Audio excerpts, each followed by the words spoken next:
This is how I deep clean my kitchen in just 1 hour. Start with the dishwasher by removing the filter and parts.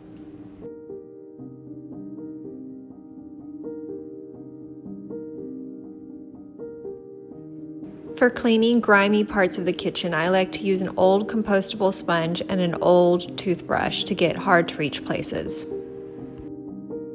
Wash the filter and parts in the sink using dishwashing liquid.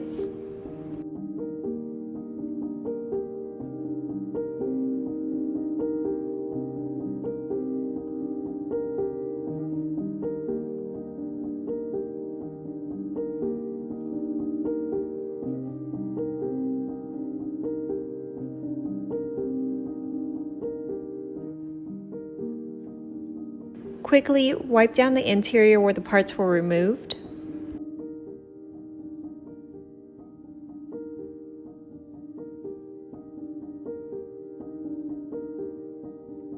Check the seals, as this is where food particles and gunk likes to build up, resulting in mold. Wipe down the edge of the interior of the door.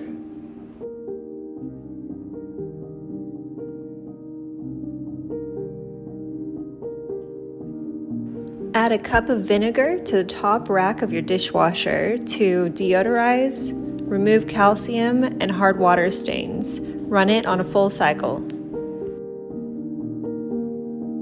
Meanwhile, soak your cast iron stovetop plates in the sink.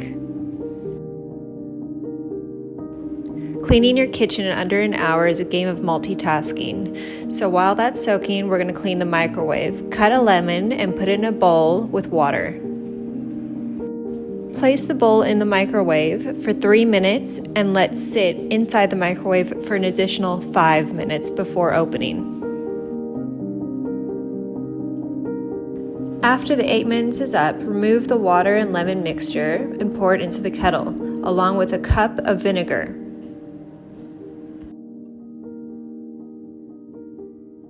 Bring the kettle to a boil and allow to sit for 20 minutes. While the kettle boils, wipe down the interior of your microwave.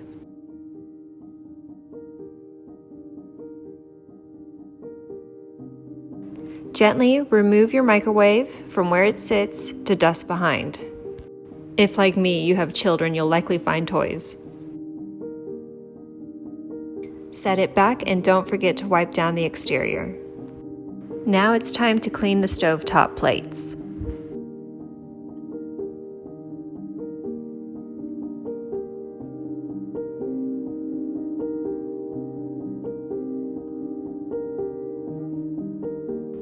One thing I've learned from having cast iron pots and pans is that cast iron needs to be greased with oil. To minimize single-use waste, I prefer to use my hands instead of a paper towel, but if you don't like the feeling, perhaps use a rag.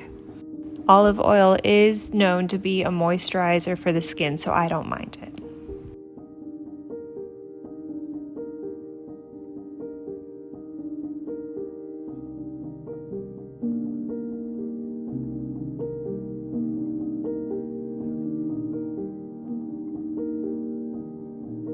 By now, the lemon vinegar mixture should have cleaned your kettle. Pour the mixture out of your kettle and throughout the sink as a cleaning agent, as we'll come back to this soon to wipe down. Thoroughly rinse your kettle before replacing. I like to spray down the surfaces with a bacteria-killing homemade chemical-free mixture. I'll be posting a video on this mixture in the future with the recipe and how to, so stay tuned.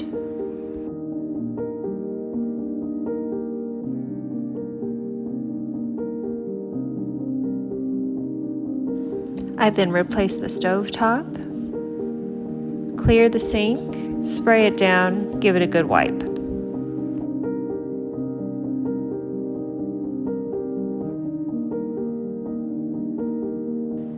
After cleaning the kitchen, I'll open a new cellulose sponge and compostable sponge.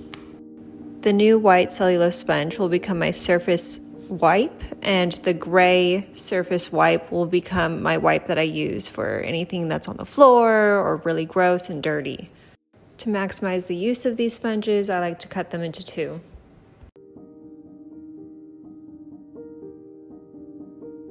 Same theory goes with my sponge. This will be used for dishes and anything that we use to eat.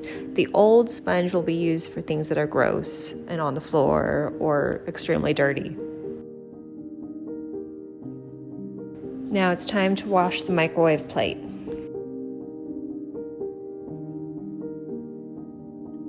Now open your dishwasher and sprinkle baking soda to clean and deodorize.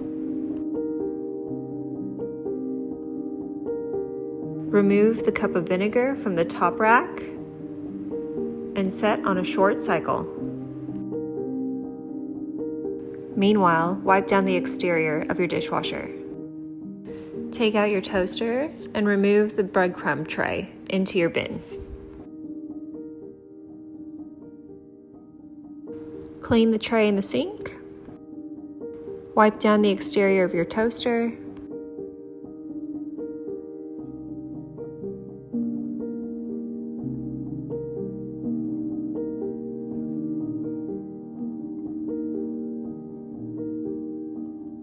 Throw out your rubbish. Using spray and the old surface wipe, clean the interior of your rubbish bin.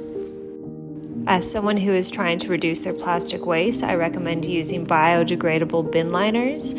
Some products use clever marketing and suggest that it is degradable. Everything is degradable. However, look for biodegradable, preferably where they describe the product being made from plant-derived materials. Now wipe down the surfaces and cabinets.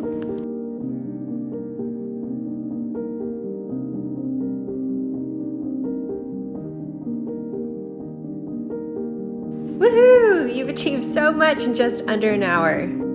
And I still have time to have lunch and a moment to myself before the baby wakes up.